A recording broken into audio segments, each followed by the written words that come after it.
बिस्मिल्लाहिर्रहमानिर्रहीम। अस्सलाम वालेकुम स्टूडेंट्स। लास्ट टाइम हम लोग डिस्कस कर रहे थे प्रोटीन्स के बारे में। हमने उसमें स्ट्रक्चर्स, उनके फंक्शंस, क्लासिफिकेशन को कंप्लीट कर लिया और आज हम जिस बायोमॉलिक्यूल को डिस्कस करने जा रहे हैं, this is the very important one and it's name is nucleic acid.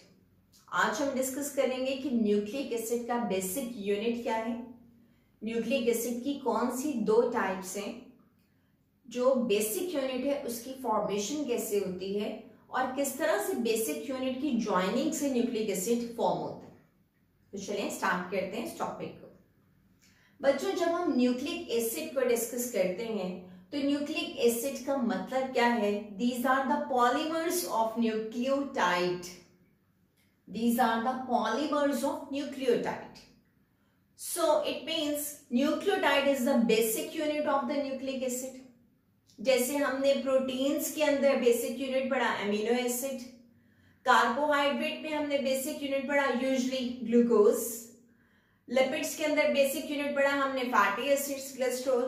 इसी तरह से न्यूक्लिक एसिड के अंदर जो बेसिक यूनिट है जो इसकी फॉर्मेशन कर रहा है, that is nucleotide.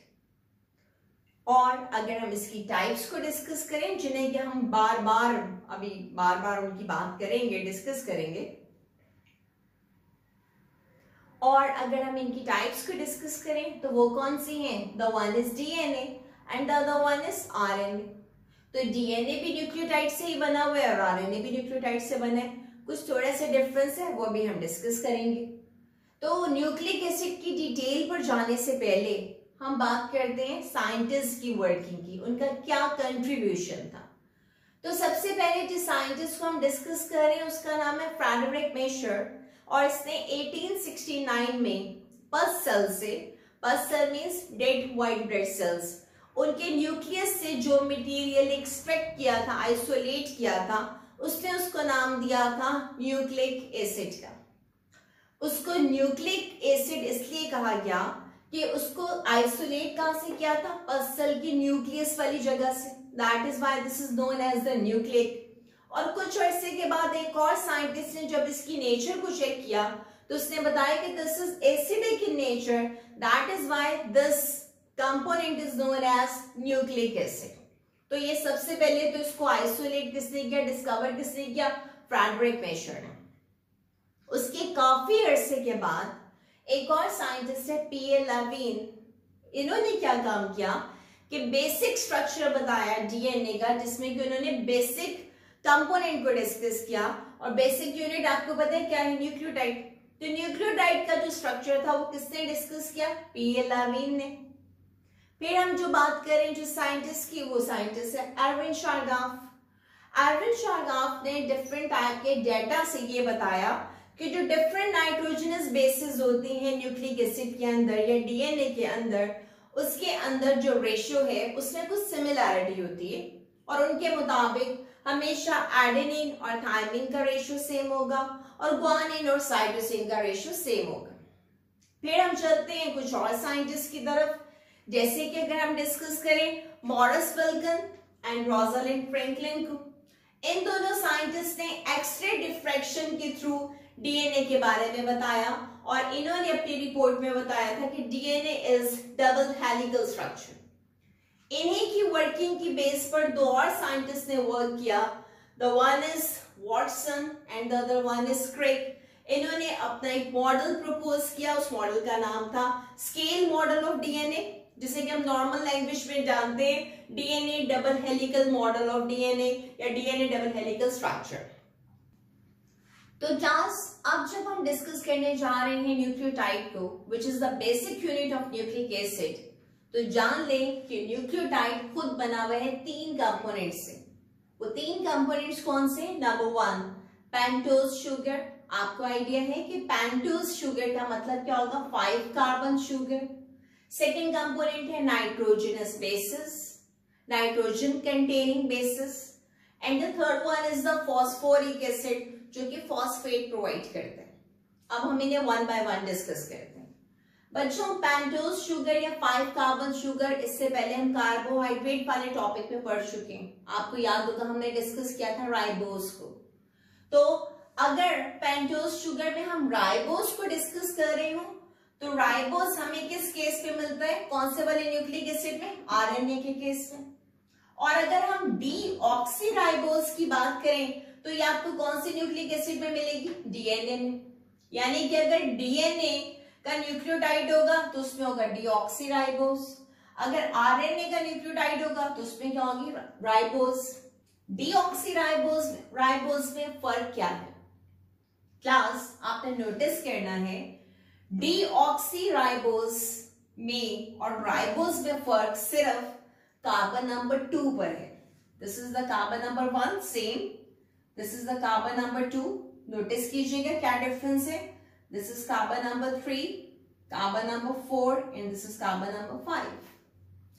Carbon number 2 में देखिए नीचे की तरफ यहाँ पर OH प्रेजेंट था, लेकिन यहां पर कार्बन नंबर 2 में से O रिमूव हो गया है। जब भी कभी राइबोज शुगर में से कार्बन नंबर 2 की पोजीशन पर O रिमूव कर दिया जाए, रिमूव हो जाए, तो हम ऐसी शुगर के लिए टर्म यूज करते हैं डीऑक्सीराइबोज। डी का मतलब होता है removal, oxy is for oxygen, देखो ये O रिमूव हो गया यहां से, and ribose is the same structure. तो I think now this is clear to all of you.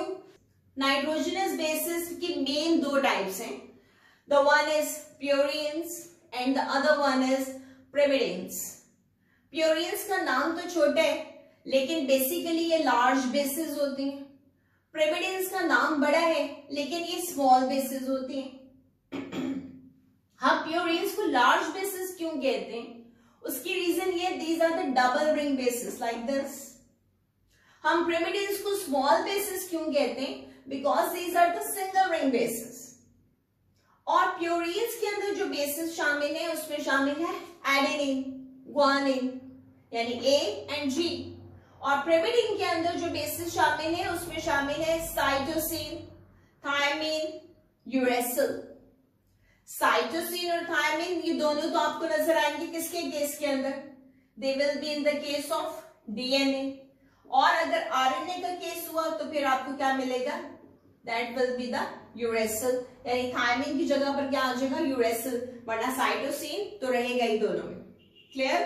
तो देखिए प्योरीन, एडेनिन, ग्वानिन, याद रखना प्योर एज गोल्ड या प्योर पैग, कुछ भी जो आपको इजी लगे, निमोनिक, और rest of all the bases are in the pyrimidines, right, like CUT, cut, ये भी बन सकते हैं, यानी कि साइटोसिन, यूरेसिल, थायमिन, ये किसकी फॉर्मेशन कर रही है, प्रिमिडिन्स, यानी कि तीनों की तीनों बेसिस के लिए हम टर्म के यूज करते हैं प्रिमिडिन्स।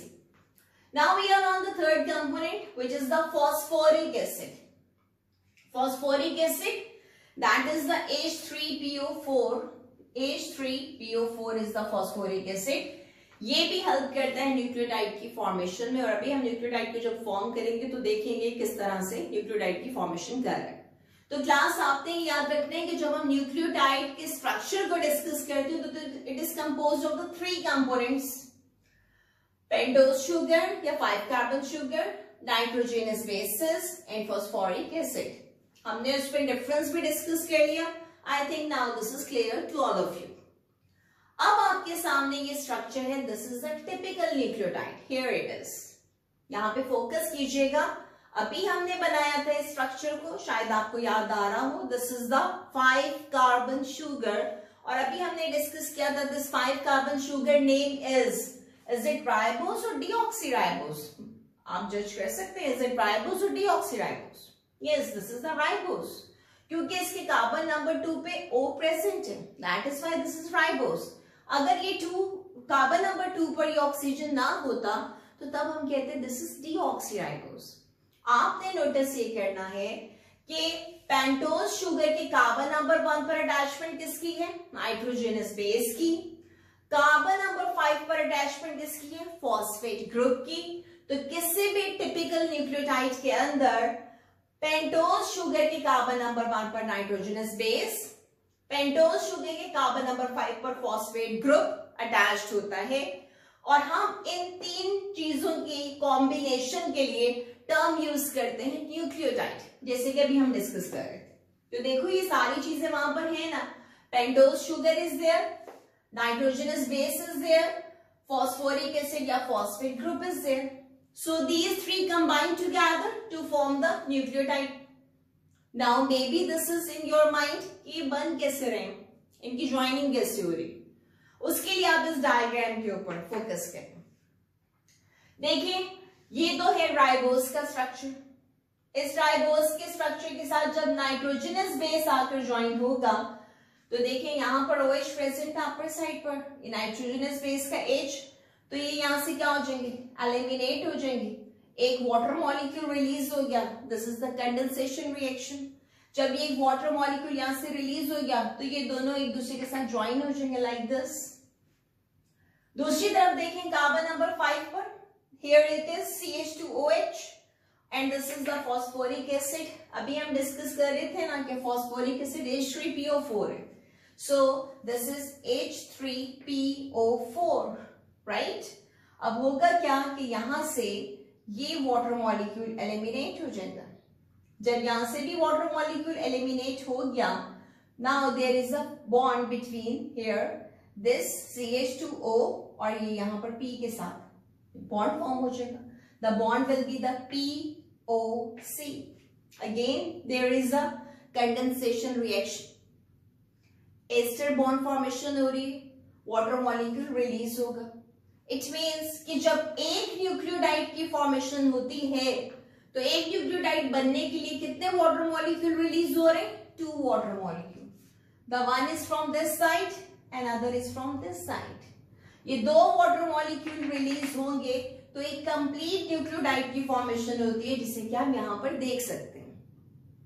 आई think this is clear to all of you कि किस तरह से एक न्यूक्लियोटाइड जो है वो फॉर्म होता है और कितने वाटर मॉलिक्यूल रिलीज होते हैं. तो क्लास न्यूक्लियोटाइड तो आपने बहुत अच्छी तरह से समझ लिया. अब हम न्यूक्लियोटाइड के बाद एक और टर्म डिस्कस करने जा रहे हैं एंड दैट इज न्यूक्लियोसाइड.